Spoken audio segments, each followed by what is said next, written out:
All right, hi, my name's Sasser. My talk is the 17 best books ever written in 15 seconds each. Unfortunately, I'm not here to save the world, so I apologize in advance. So I used to read a lot. I used to really love reading, and I did a scientific test called the Gut Check and compiled the 17 best books ever written, ever. And here they are. No. Yeah, you guys are still reading the list. Those aren't actually the books. I'm going to do different books. Different books entirely. I just wanted a joke slide. We'll start at the top. This guy creates existence, then he invents sin, then he invents woman, then he blames woman for sin, then he destroys everything because he doesn't like what he's done, and then he announces, that was a bad idea, I probably won't do that again. He's like the most unreliable narrator in the history of narrators. Number 2. Young black man in the 1930s trying to find his identity in white society. Guess what? It doesn't go very well. He winds up living in a sewer, but it's pretty interesting, and there's an awesome riot in Harlem. You should really read it. Number 3, not very interesting British man wearing a bathrobe travels the world for millions of years, the galaxy, for millions of years looking for a good cup of tea. He narrowly avoids the destruction of Earth only to die on Earth in a different parallel universe millions of years later or earlier. It's not really clear. Number 4. People act like this is like a Danielle Steele novel from the 19th century, and it is basically the template for all romantic comedies ever written. But the reality is the characters in Pride and Prejudice are more honest than anyone else is today, now. Number 5. This is like if Albert Einstein, in an alternate dimension where he was more obsessed with swordplay than he is with astrophysics, wrote an X-rated version of The Princess Bride. It's incredible. Go home and read it, now. Stop listening. Number 6, it's about this guy named Zorba. He's Greek. This socialist hires him to help run a mine. The irony is completely lost on the socialist.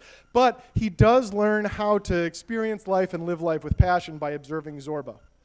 Number 7. The Scottish play, this guy and his wife follow a lot of bad advice they got from some witches on the road. They end up dying. They don't understand why. It's because they listened to the witches.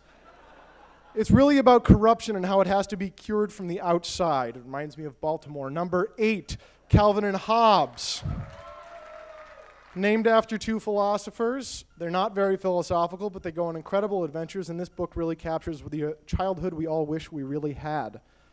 Oh, sad. Number 9, The Amazing Adventures of Cavalier and Clay. It's about 2 cousins who invent comic books, basically. But it's also about Nazis, the Golem of Prague, a guy who jumps off the Empire State Building with a giant rubber band, and Salvador Dali almost choking to death. It's weird, but it's incredible. Number 10, The Brothers Karamazov.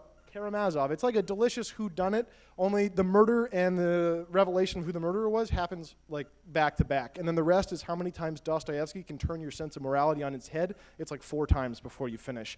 Number 11, Stranger in a Strange Land. A human grown up on Mars comes to Earth to tell everyone not to be assholes. People don't like all the fun that he's having doing that, so they kill him gruesomely. Unlike Jesus, after they do that, humankind kind of evolves and things might get better.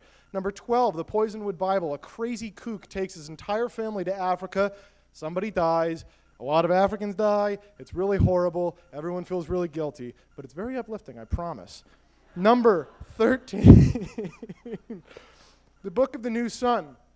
Maybe the most dense and intricate book I've ever read. Millions of years in the future, the sun is dying, and there's this one guy, Severian, who might be able to save everything. It's written as though the guy translated a manuscript he received from the future. Number 14, Preacher. It's the single most violent, disgusting, hilarious, and heartfelt comic ever written. It stars Jesse, a Texas preacher, Tulip, his ex-hitman, ex-girlfriend, and an Irish vampire named Cassidy who's addicted to heroin. Unbelievable. Number 15, The Sun Also Rises. This guy Jake gets castrated in World War I and spends the rest of his life trying to kill himself with booze. It doesn't really work out, so then he goes and watches a bullfight. Incredibly beautiful, prosaic descriptions of a bullfight, which is one of the most inhumane things ever. You wonder what Freud would think about this guy. Number 16, if you thought the first guy was unreliable, wait till you read what the 4 dudes who wrote this one can't agree on, including this guy's last words. Still, he started a world religion, and that's pretty awesome. Number 17, Goodnight Moon. I know a lot of you guys think this is a kid's book, but every time I read it to my daughter, I can't help but think about the melancholy of a day ending and my own fear of aging. But it's also a very cute kid's book. Thank you guys very much for listening. I apologize. If I offended with my opinion, but it is scientific fact. So long, and thanks for all the fish.